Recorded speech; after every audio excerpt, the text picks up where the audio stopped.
continue in English? Yeah. Probably best. We'll continue in English, don't worry. Now, please, ladies and gentlemen, first of all, let me say thank you to Ivo and your group for inviting me here. I wish I had money in your bank, but unfortunately I don't. I have another treasure that I carry in my head that I would like to share with you. And what makes me even more happy is that I see a lot of children around here. Now, I have dedicated my life, or whatever is left of it, to the children of the future. Because I have spent 35 years of my life working in an industry, the pharmaceutical industry, and they do nothing but annihilate the population of this world. And why do they do that? Because they want to make money, money, money, money, money. They don't care about your lives. They only care about their wallets. Now, whatever I tell you here today is not something that I dreamed about or observed somewhere. It's something that I have done myself. I have been just as criminal as they are. My hands are just as dirty as these people. Now, all of you sitting here, answer me a question. When you go to the doctor,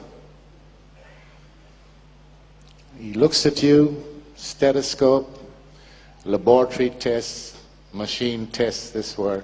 Those tests, by the way, is to make money. Then he tells you you're sick. Here's a prescription. Go to the pharmacy and take this medicine, 1 tablet 3 times a day. What do? Tell me. They don't throw it away. All of you here, you go to the pharmacy and you get your medicine and you take it, like the good citizen. But when you go to the car company to buy a car, you ask the salesman questions. If you don't get what you want, you don't buy the car.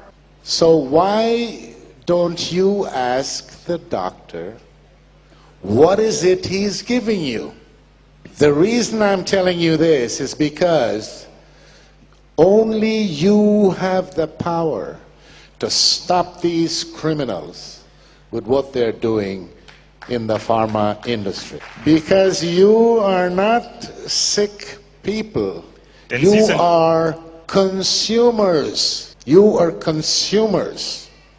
And the pharma industry makes money because they tell everybody that you are sick. Now, you can ask me the question, why have you been doing this then? There are several reasons, and I'm not making any excuses. I was a bad boy. I was colored. I was young. I'm still colored. I got scared last night when the good doctor over here told me I look a little pale. I said, Jesus. Yeah, but she fixed it. It's okay. Well, at least up till now, it's coming. Anyway, the reason was that I was young. I was a colored man in the white world. I had to survive. The pharma industry gave me a good job. And I felt that I was in medicine because that's what I studied. So I started as a salesman. As a salesman. So I had a good salary. I had the car, the expense account, and as I moved up in my career, where I eventually became a director for a company in Sweden, the affiliate company of one of the largest and most evil pharma corporations in the world, Eli Lilly and Company. You may have heard of them. They're evil. And I can say that because I was part of the evil. So in those days, the money, I've been around the world, You ask me all the top hotels in the world. You ask me about all the big airports in the world, gourmet restaurants. I had a golden key to the wine cellar of the Opera Cellar in Stockholm, Sweden. The Opera Cellar is where the Nobel people have dinner. I mean, you can go in that restaurant. The Princess Christina was sitting next to me at another table the other one time. So all of this was offered to me on a plate and telly. So, just like Eva give Adam the apple, I had an apple too. Anyway, to make a long story short, I had a career. I did a lot of bad things. Sure. They fired me. I started my own company, worked for several other pharma companies, big ones, world players. Then I met a German woman 15 years ago. And she said I have to come to live in Germany because she's not going to move to Florida.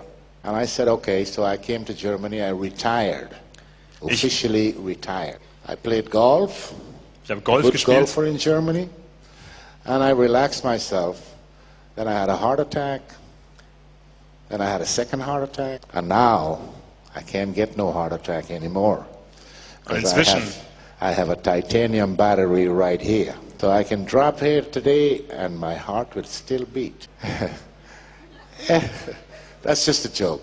Anyway, no, it's not a joke. I have a pacemaker, but I mean the whole...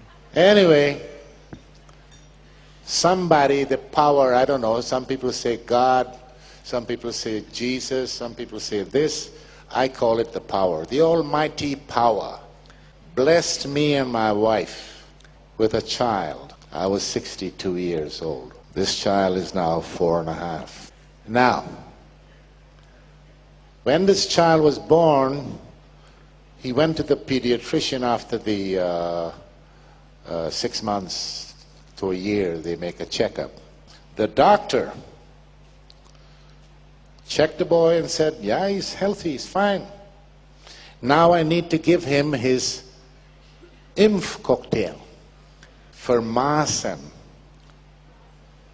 Now I had told my wife, nobody, no doctor, no professor, nobody gives my child any kind of medication unless they discuss it with me and I approve it. Now this doctor, well, apart from being lucky that I wasn't there, she threw my wife and child out of the clinic and said, we only treat vaccinated children. When my wife came home and told me that, I considered how lucky this woman was, because if I were there, believe me, I would have strangled her. How dare she refuse to have my child come to this clinic and she's practicing as a doctor? What happened to the Hippocrates, the oath of Hippocrates? When you become a doctor, you swear the oath. Primum non nocere. The patient comes first. And that made me mad.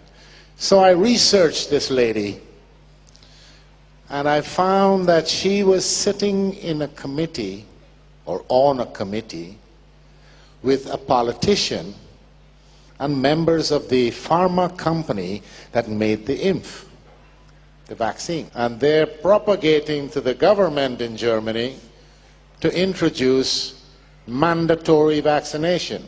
So I started to do some research on what's going on in Germany in the medical business. I've never worked there. I only lived there.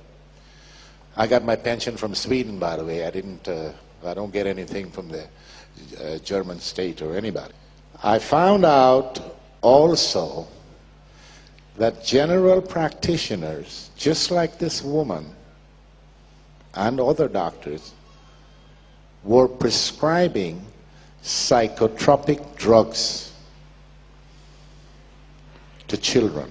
Shortly after that, I read in an article that was posted from the European Medical Association that they were going to approve the drug Prozac to give to children. Das heißt Fluctin in Schweiz, in Deutschland.